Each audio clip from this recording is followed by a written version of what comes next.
You're listening to M-PACT Bound, the official podcast for the M-PACT Tradeshow, brought to you by the Modern Welding Company of Owensboro. Well, welcome to M-PACT Bound. I'm your host, Brian Clark, and we're zeroing in on just a few weeks to M-PACT, the Midwest Petroleum and Convenience Show, coming to Indianapolis April 14th through 16th. And in the studio with us today, we've got one of our featured speakers, the moderator for the Retail Fueling Equipment and Upgrades session that we're going to be hosting on Wednesday, April 15th at 9 a.m. And that's Scott Boorse, the Vice President of Technical Programs and Industry Affairs with PEI. Welcome, Scott. Yeah, thank you. Yeah, excited to have you come into Indianapolis, and as a featured speaker, you know, we're certainly well acquainted with you in KPMA, and as your leadership role at PEI and leading on education and technical programs for that association, we are extremely excited to have you and a panel of great folks speaking this year at M-PACT. I think it's going to be a lot of fun, isn't it? Yeah, I'm looking forward to it. I mean, as we were going over the pre-work and the questions and really trying to identify what the topics are, it was really interesting to see the different cross-functional aspects that came out of the panelists and their different views. So I think it'll be interesting.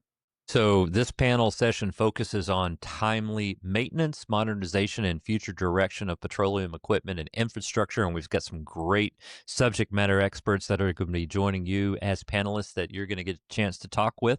The discussion will address current trends, best practices, and critical updates related to underground storage systems, fueling dispensing equipment, and regulatory compliance, with an emphasis on that proactive upgrades that support safety, reliability, and operational efficiency. And again, this session, Wednesday, April 15th at 9 a.m., and you can only hear it at M-PACT with some great panelists. We've got Dan Boyle, who's with OPW, a Dover company, Jerry Reinhardt with Clean Fuels National, Oliver Welch with Petro Towery, and Matt Yancey with Hinderleitner Construction and Environmental. All of those folks are exhibitors at M-PACT again this year, have been longtime exhibitors at our show, and they're also PEI members, right, that you're well acquainted with. So I think it's going to be a great group of folks that we'll get a chance to interact with. And just tell us a little bit for a moment about PEI. You guys celebrated a really big anniversary this year. Yeah, so PEI, we basically are the trade association that represents, I like to say, all things gas station equipment related. Been around for 75 years. We celebrated our 75th anniversary in Louisville in January of this year.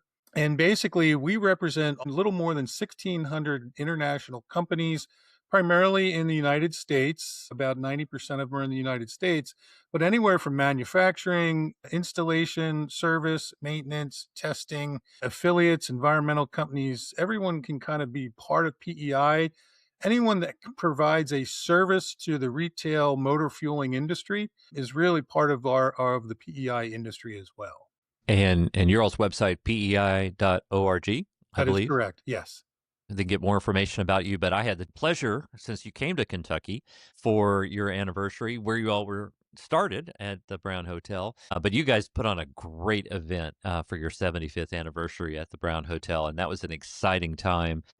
Great evening dinner. So congratulations to PEI. Big year for you all. Yeah, thank you very much. Appreciate that. So you are the tech guru, and you're going to have some great other industry experts with you talking about the importance of retail fueling equipment and upgrades. From your perspective, what are some of the most common infrastructure challenges that fuel retailers are facing right now that may not always be visible? Yeah, it's funny. When you sent me this question and I kind of looked at it, I pondered a little bit and said, you always have the standard things. You talk about, dispenser upgrades and making sure your site is fresh and inviting and things of those nature. I think one of the things that end users really look at today is, how do they prepare for the future? We're kind of in this changing environment. We've had, kind of this arena of EV charging come in. We've had alternative fuels, the increase in ethanol blends, things of that nature. As I look at the challenges for the end user, it's really knowing how to navigate the new things that are coming out and being able to be first to market with those, or at least be competitive with those ideas moving forward. So that's kind of the one piece. The second thing that, is always a challenge with infrastructure is, and this is something that PI is working on, is kind of the workforce shortage. Being able to have your equipment fixed in a timely manner and reliably. That you have trained technicians that can come out, that can meet the demand response of the end user and actually get your site back up and running and having the equipment work as intended. That's something that, again, that PI has been working on. We're trying to helping that skilled workforce to come into that. So that's a key piece. And then probably a third area that I think is always challenging for infrastructure is, what do I do at the end of life, or what I like to term useful life? It's not always an end of life thing. There's a useful life for equipment, and what do I want to do to get to that before I get to end of life? How do I prepare for that? What are the things I need to know?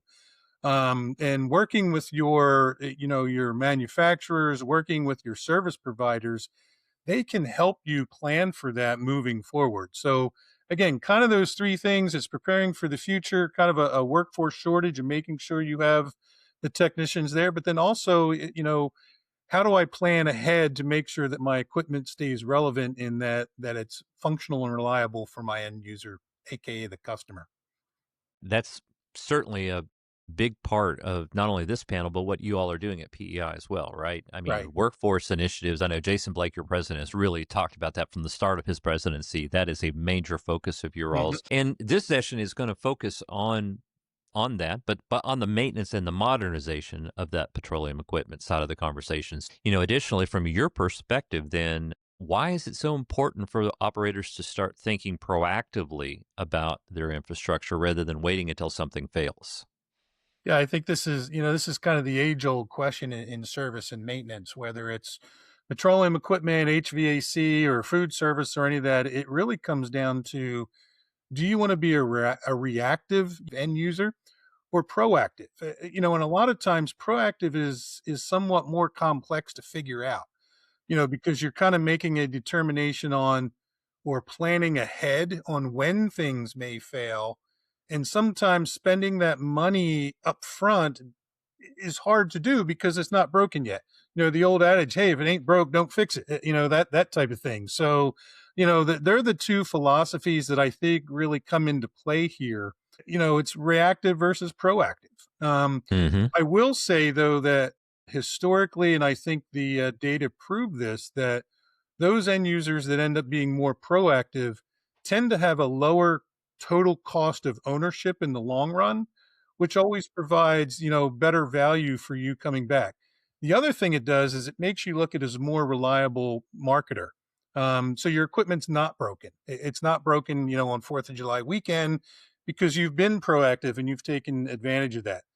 Some of those things, examples would be like, annual filter changes for your dispensers, getting ahead of that. You don't want slow flow 4th of July weekend. The customer goes somewhere else when that happens.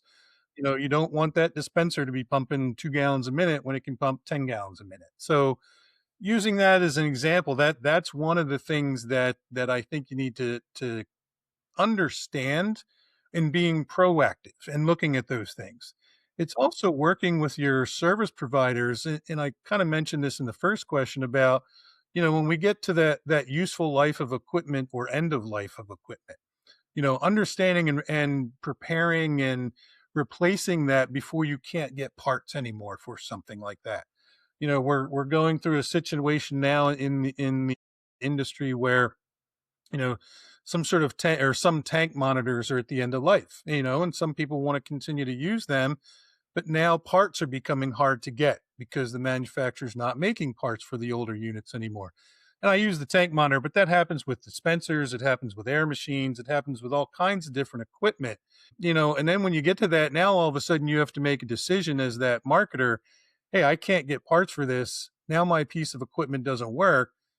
If I'm trying to use that piece of equipment for compliance, now I'm in a really boiling water at that point, so to speak. And now it may cost you more money to upgrade now than it is to plan.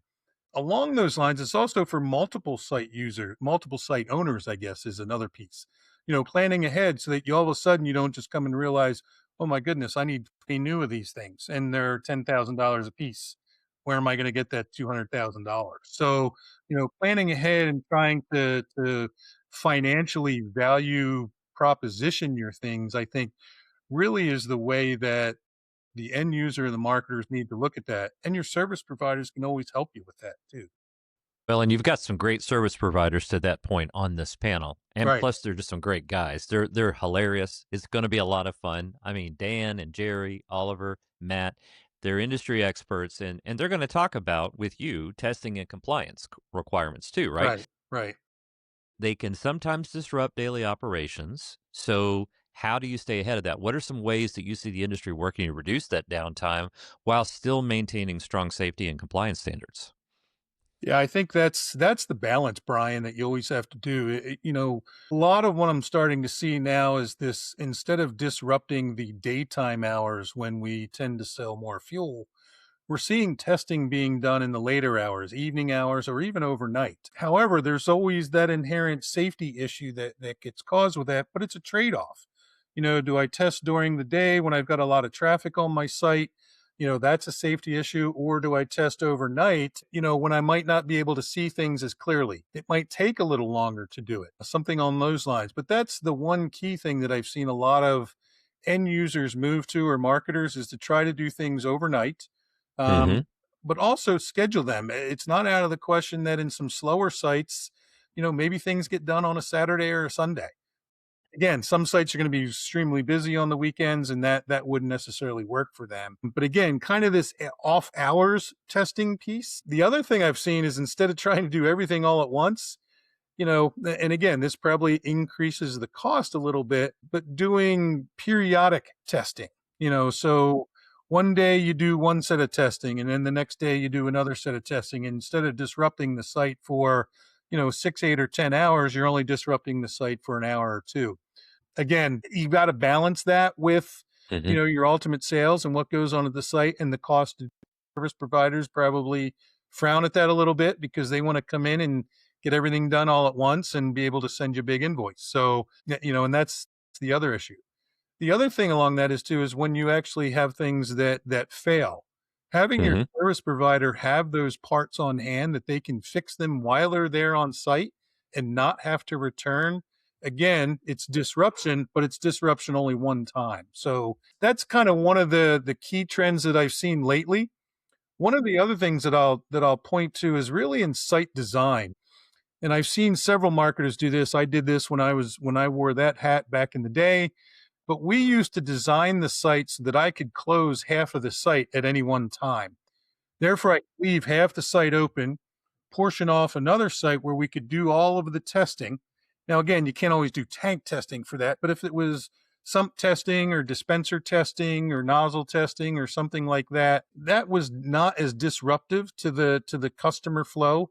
Yeah, it causes some headaches, and on your normal pieces, you end up having to funnel most people through half of your site. But it's better to funnel them through half of your site than none of your site, or they go to your competitor. And then one of the other things that I think is just key, and this is, I've seen this more with kind of, I'll call it the next generation or the new generation, is really promoting to your customers that you're doing this as a service to them.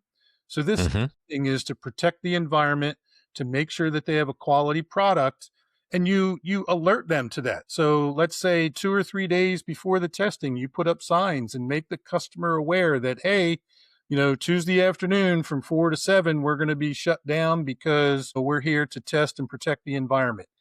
Again, it's subtleness, but I've seen a lot of folks that are appreciative of that, and will actually sometimes come and say, "Hey, what are you exactly doing? How do you protect the environment?" Um, just another way to build that customer relationship, to let them know that you're a reputable marketer in doing those types of things. So I've seen that happen again with some higher end users at this point. And I think Jerry at Clean Fuels can probably talk about that. I think they have signs that they make up when they're out there testing and cleaning tanks and things. So they're kind Well, of and the key aspect. yeah, and to that point, looking ahead, how do you see that forecourt technology and the petroleum equipment continuing to evolve over the next several years? And why is it important to have that conversation with operators and for operators today? Yeah, I may be a little bit old school in this answer, but to me, it doesn't really matter what technology you're using today as long as it's customer centric. You've got to provide the things that the customer wants to use. Back when I, used to pump gas as a teenager, it was a highly cash market. And now we've seen that it's moved into a credit market. We now have all the different payment options and things of that nature, near field communication. We can now pay with our cell phone. If you've got an app that for a loyalty app that you're using with a specific marketer, you're probably punching in saying, "Hey, I'm at pump 3," and it pump turns on automatically. So it becomes a little more convenient for the customer to do that. Hmm. So I think you need to stay on tops of those things. But I'm still keen on when I look at a site that I'm not familiar with and I need to get gas or I need to get fuel for my vehicle, it's got to be fresh, clean, and inviting. And it's Hmm. got to be welcoming. Is it well lit? Does it look safe? Is the equipment clean and fresh? How's the concrete look on my site? Are there a bunch of spills everywhere, or is it fresh concrete? Things of that nature. Time and time again, reports indicate that that's what customers look for. That's what they relate to a reputable facility. Is it well lit? Does it appear safe? And is it clean and inviting and friendly? And that's really what you need to stay on top on. I've Hmm. seen sites with equipment that's 10, 15 years old that are beautiful because they're well maintained and they're selling a ton of fuel. So that's one of the things. However, as we know, technology changes. Hmm. We're in the age of, I guess, think the beginning, early stages of AI or artificial intelligence. I'm excited to see where that's going to go in the forecourt and just how Hmm. that works. We're starting to see the age of advertising right from the vehicle itself. That, kind of brought on by Tesla in the EV world, where, hey, the next place you can get a charge is up here at this location. I can foresee that with the automakers now doing that with all the different software packages. Hey, where's the next place I get gas? Or it's tracking your fuel usage and saying, hey, you're going to need gas in the next 20 miles. By the way, do you know this site up here has a 10% discount on Tuesdays? That's the stuff that I think the future is going to hold. And it's Hmm. really how the end user or the marketer adopts that technology to make sure that they're at the forefront. How that's going to work, I don't have the crystal ball on that. I know we've got some experts on the panel that could probably talk a little bit about that. But again, where that's going to go and how that's going to work out, again, you still need to fight for that customer day in and day out. Price sign's still going to be key. And again, the old school mentality is your site's got to be fresh, clean, and inviting and making sure they're safe and well lit. So, again, that part hasn't changed much, but the technology has in the future. Well, it's certainly going to be an interesting conversation when you have this Wednesday, April 15th at M-PACT, 9 a.m., the Retail Fueling Equipment and Upgrades panel. You and your panelists are going to be diving deeper into all of these topics during your session. Um, so, what can folks expect to take away? What are a few of the key takeaways that attendees are going to be able to derive from the discussion? Yeah, I was trying to write some of these down when we talked about it, just so that Yeah, that I wouldn't necessarily forget, because I start to get excited and talk about this stuff all the time. So, sure. but for folks, I mean, really having a disciplined and a routine maintenance process and developing relationships with your service vendors for faster and quicker response.